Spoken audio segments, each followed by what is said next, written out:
Good morning, Malacañang Press Corps. Welcome sa regular press briefing ni Presidential Spokesperson Ernesto Abela. Welcome to our last press briefing in Kalayaan Hall.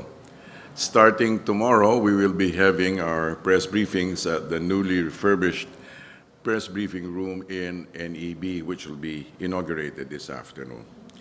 For this morning, we are very proud to have Secretary Silvestre Bello III to share with us matters on wage increase and the Overseas Filipino Bank.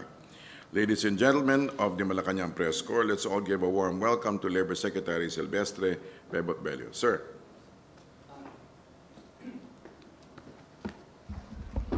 Thank you, Sec Ernie. My friends in media, good morning to all of you. Mayong buntag, naimbag nga bigat yung amin. As stated by Sec Ernie, we will have an OF Bank effective January 2018. If you notice, it's called OF Bank, not an OFW Bank. And the intention here is to cover not only the overseas Filipino workers, but also the overseas Filipinos. Because just like our OFWs, our overseas Filipinos are also contributing a lot to Philippine economy. In fact, they helped in the remittance of not less than $28 billion for the year 2016. Kaya napakalaki ang kanilang tulong, so it's only proper and fair that they be included in this bank that will solely service our OFWs and our overseas Filipinos. Ang composition nito is well, we have since this OF Bank will come about by the purchase of the Philippine Postal Bank by Land Bank, and this will be converted as a subsidiary bank of the Land Bank, and probably, logically, the president of Land Bank will be the chairman of the board of Land Bank, OF Bank. And the president will be nominated by the chairman of the new OF Bank. Ang maganda rito is that 3 members of the board will be nominated by the Secretary of Labor.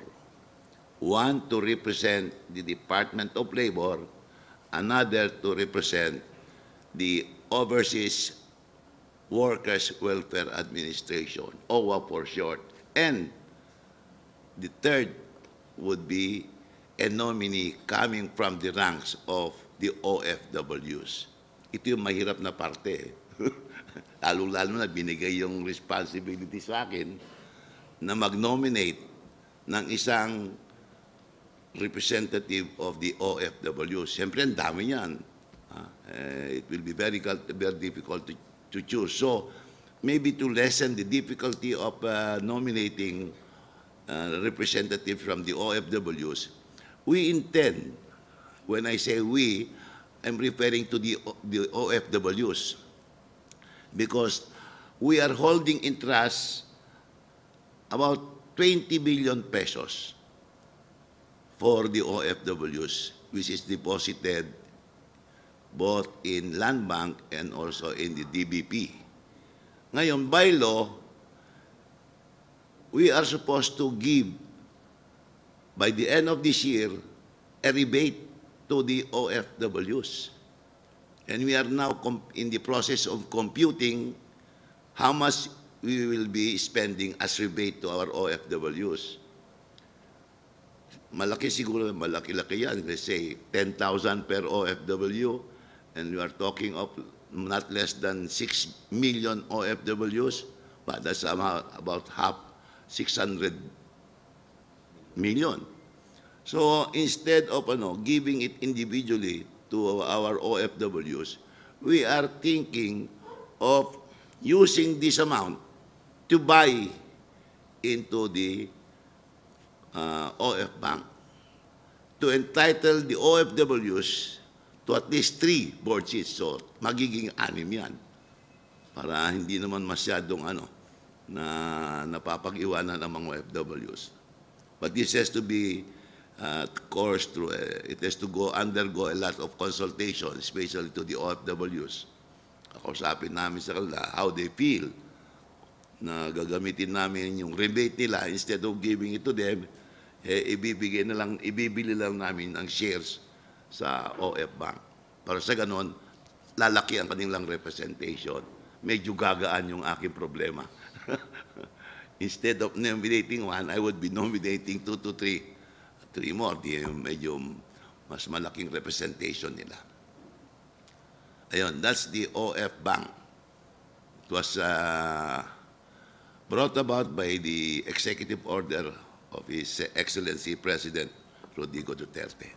Ito ay isang pangako na natupad after so many years and so many presidents making the promise. As early as martial law days, itong OFW Bank na-conceptualize na yan, naipangako na yan.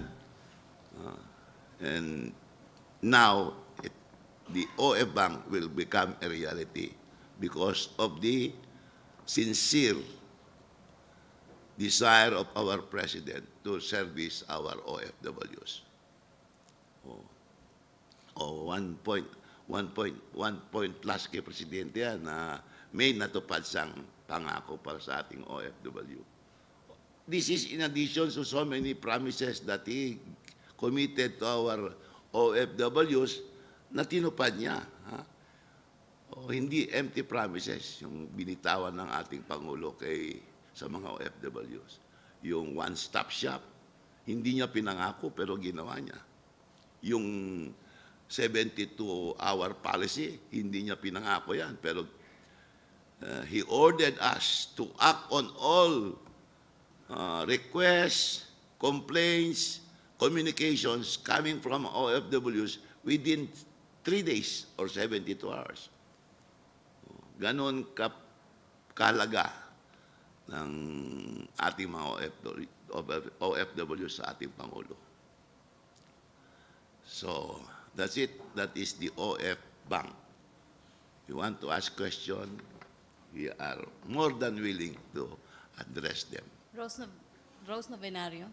Good morning, sir. Morning, ma'am. Sir, yung postal bank, di ba pagmamayari ito ng Philippine Postal Corporation? Yes. So, wala naman po itong branch sa ibang mga lugar maliban po dun sa main branch nila sa Loton. So, paano po ito ma-avail ng OFW family sa iba't ibang parte ng Pilipinas? Sa mga, mga post office po ba, magkakaroon tayo ng mga doon? Yung isang window para sa pera padala, parang sa katulad po ng ibang mga sanglaan, di ba may mga tie-up po sila sa bangko sa iba't ibang bansa? Ano? May kibit, sir.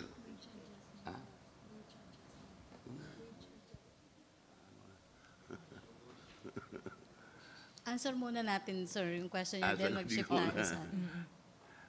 Maybe you're not aware of this, that there are 116 postal banks throughout the country. Sa malapit po ito sa mga sa mga post office. Yan, no. Pero parang hindi po aware yung mga OFW na pwede sila magpadala doon. Yun ang ipapaalam natin sa kanila.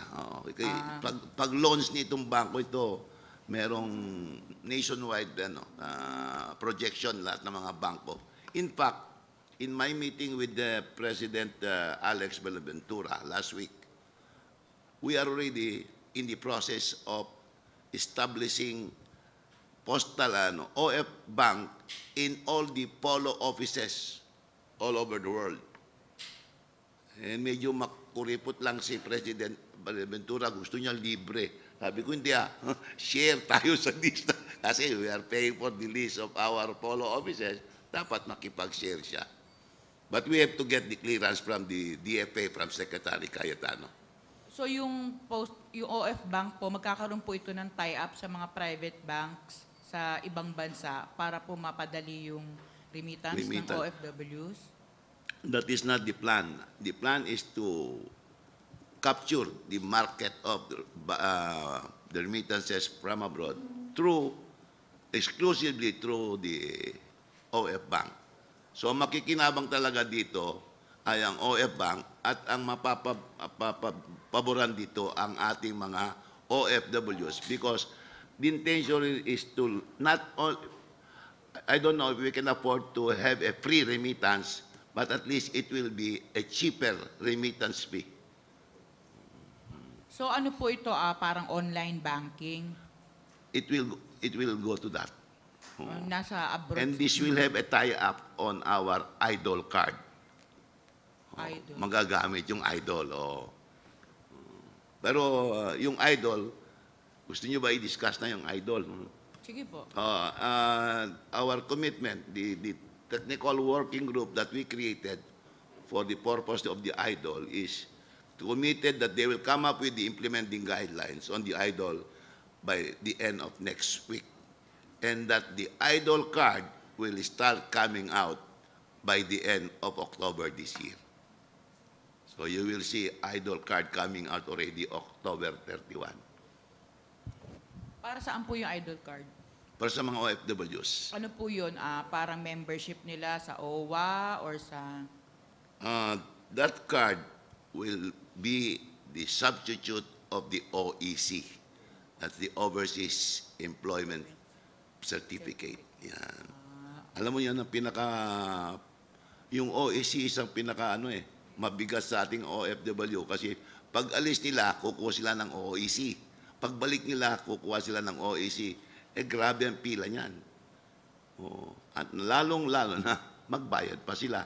But with this idol card, mere showing of the idol card will already allow them to go abroad and then come back using only this card. And if our plan or our discussion with DFA and other agencies in government like Pag-ibig, SSS, PhilHealth, itong card na ito will also serve as their PhilHealth card, SSS card. So, malaki ang kahulugan nitong card na ito sa ating mga idol. More importantly is yung OEC equivalent of this card. Okay. Thank you, Rose. May question pa about OF Bank or mag-shift na sa wage issue? Sir, about wage. Yung wage. Maybe you are asking about this wage increase because of the recent news about the increase of 21 pesos here in Metro Manila. And surprisingly, 40 pesos in my region. So there is a suspicion na parang pinaboran ko ang ang region ko. The increase is extremely high, but that is not actually an increase. It is called wage adjustment. And this is studied, assessed in the region, the economic situation in the region, and the tripartite wage board makes the recommendation. And not only a recommendation, but a decision. So it is not the Department of Labor or the Secretary of Labor who issued the wage adjustment. It is the tripartite board. It is composed of a representative from labor, a representative from the employers or management, and one from Department of Labor. And they come up with an assessment of the respective situation in the different regions, and on the basis of this, they make or they decide on a salary adjustment. Yung salary increases, that is the mandate of Congress. it is only Congress who can increase the salaries of our employees. Hindi ang Department of Labor. Kasi marami nagsasabi na ang kunat ng Department of Labor, bakit hindi tinatasan? It is only Congress who can do that. Of course, we can recommend, but the mandate is with Congress. Okay, have question about wage? Rose? Ay, sir, magkano po Boss. yung nirekomenda yung wage hike? Wala pa, hindi pa kami tinatanong eh. In case po tanungin kayo, magkano po yung i-recommenda? Bakit? Siyempre, tatanungin ko si Secretary Dominguez, tatanungin ko si Secretary Pernia, lahat ng mga ating mga finance advisors na ating Pangulo, tatanungin ko yan. Siyempre, tatanungin din natin ang mga manggagawa kung anong pangangailangan nila. Pero ang hinihingi nila, 1,000 eh. Although, last week we had a discussion na, I was discussing it with my Undersecretary Magluzod. How do you know? How did you guess? They might settle for that, yung proposal na yung 500 pesos subsidy. Oh, Hindi na po across the board wage. hindi na yun. Sabi nila, kung hindi ma-afford talaga, siguro we'll settle for yung, yung 500 peso subsidy. Pero kako, kailangan yung TBM ang kausapin natin dyan. Pag in case po na yung 500 subsidy yung ipopropose nyo, magkano po yung halaga ng pangkalahatang ipagkakaloob ng gobyerno kung sakasakali? Siyempre, ang magko-compute dyan ang DBM.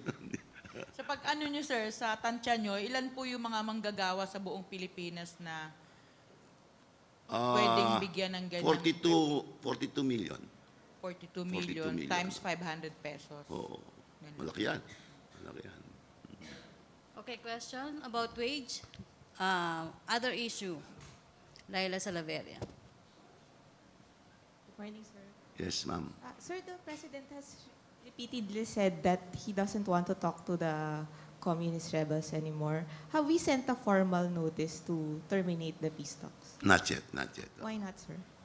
Well, when the President mentioned about not talking to them, probably our President was referring to the two canceled talks that we were supposed to hold or would have held sometime in June and then in July. If you recall, we were supposed to meet for the fifth round, formal round of talks, June 21. He ordered that canceled for a very good reason. Then we were on our way to a back channel on July 19 for a 2021 back channeling, which again he canceled, and again for a good reason. But that did not mean that the talks were canceled or terminated. And we have been consistently saying that in order to terminate the talks, either of the parties have to serve the party with a written notice of termination. And the termination takes effect 30 days after receipt of that notice of termination. So you're saying, sir, the pronouncements of the President were just referring to specific meetings, Yes. not the entire... Yes, I think so. So Because have you if you discussed this recall, with him? when the President came in as our President, he made a very clear statement that this legacy to our country and our countrymen is a lasting peace for our country. So I don't think that the President has abandoned that legacy. Sir, have you discussed this with him recently? Kasi I think he also mentioned recently that maybe it's the next president who could pursue the talks. I really don't know, basta the talks are alive and we are just waiting for the President to give us the instruction to go back to the peace table. Thank you. Okay, no more questions? MPC? Okay. Thank you, Presidential, Dole Secretary, Silvestre Silvestre. Bello Debo na lang. III, Presidential Spokesperson Ernesto Abella. Thank you, sir. Thank you, thank you, thank you. Thank you, sir. Thank you, sir.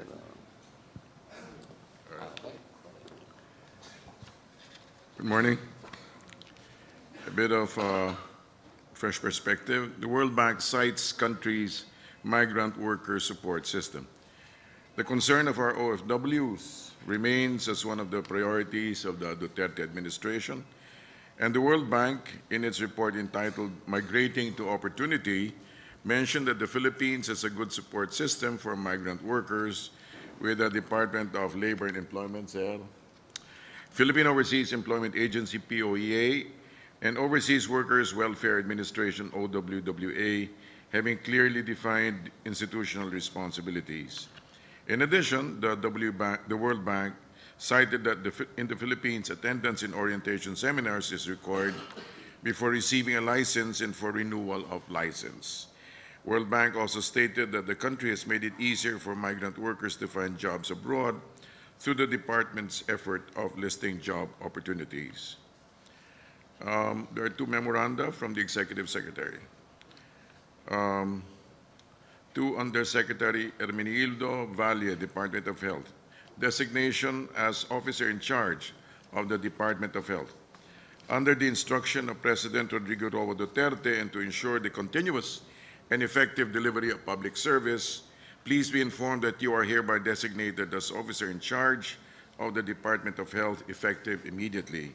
For your information and guidance, by authority of the President, signed, Salvador Medialdea.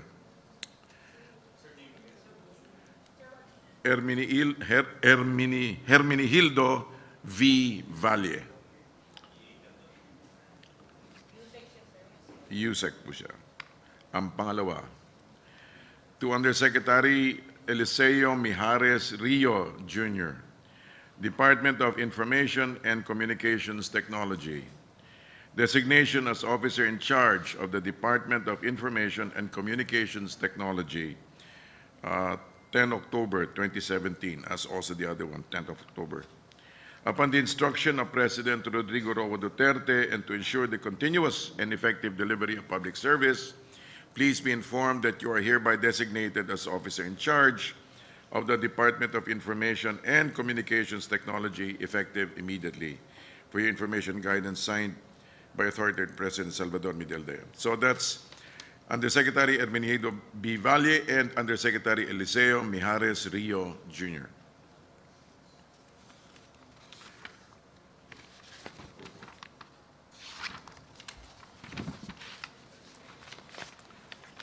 Come again?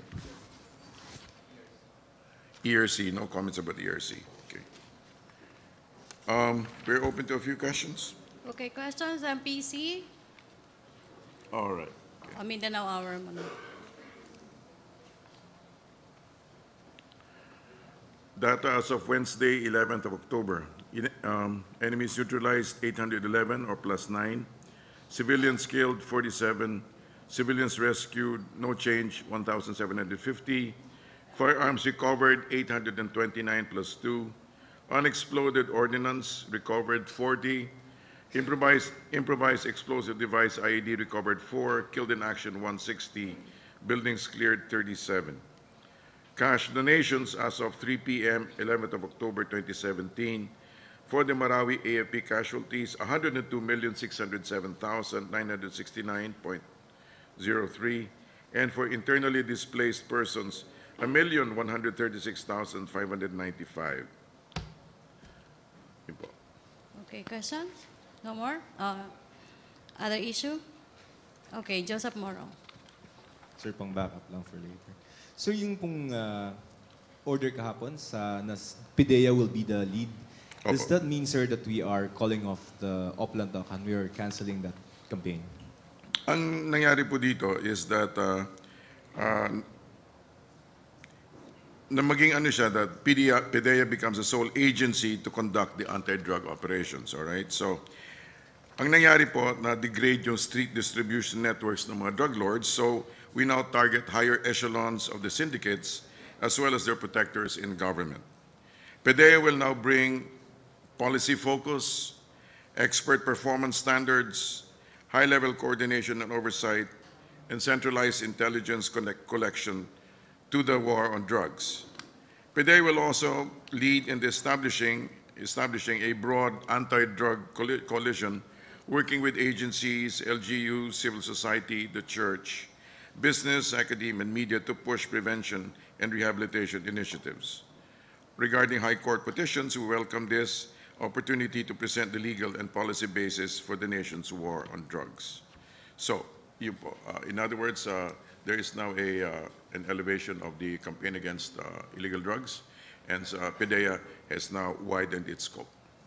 Thank you. What, in an operational sense, sir, will we still see mga policemen doing the rounds in areas of the I Philippines? believe that the lead agency will be PDEA, and I believe, as far as his comment was, they will be the ones solely solely operating. So there should be no more mga nangangatok ng mga police. As far as we understand it, PDEA will be in charge. Is this, sir, an admission that there was maybe some failure on the part of Sir, PNP? I mean, this has been subject to. It's not a question of failure; it's a question of more effectivity, optimizing the efforts, and widening the scope of responsibility. Sir, Okay. thank you. Ina Andolong, CNN Philippines. Sir, you mentioned that there's been na-degrade na yung A degrading of the street distribution efforts. distribution. Does this mean that the president is satisfied with the results There's a already of the PNP operations? I believe satisfaction, but it should be that we should be drug-free. On the other hand, it means that there's been substantial advances in addressing the street distribution. So now it's time to upgrade not upgrade, but to bring the campaign to focus on the higher echelons of the drug trade. Sir, does the directive have anything to do with the president's recent pronouncements that there are about 9,000 policemen involved in the illegal drug trade? I'm sure that there are certain factors there. I'm sure there are certain factors, and so he at this stage, the president feels that has made an informed decision to empower PDEA to do so. Thank you. Follow-up, Alayla Salaveria. Good morning. Yes, Sir, ma'am. what's the basis of the assessment that the distribution networks have been degraded? Was there a PNP report on this or statistics, findings? I'm sure there's a background.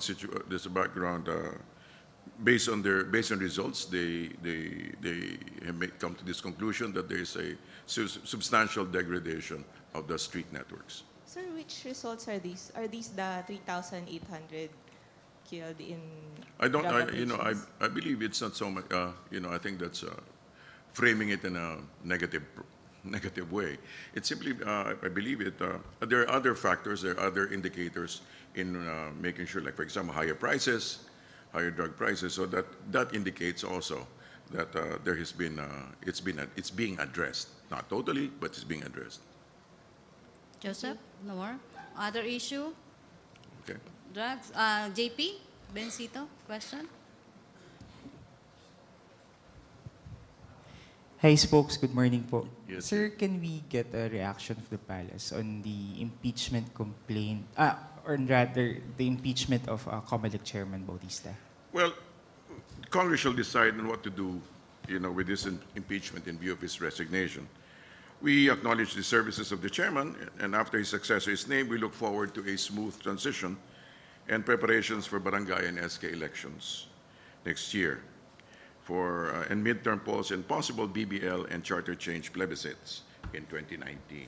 So basically, we have no comment regarding that. Sir, we'd just like to get your opinion because apparently the chairman resigned yesterday, but it seems that later today, bigla siya na-impeach.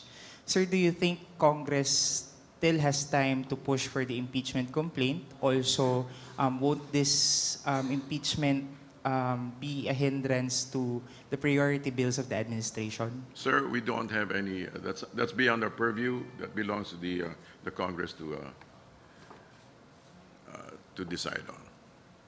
Thank you, sir. Thank you. Okay, MPC, okay na? No more questions? Okay, thank you, Presidential Spokesperson Ernesto Abella. Thank you, Dole Secretary Silvestre Bello III. Back to our main studio sa Radyo Pilipinas and PTV.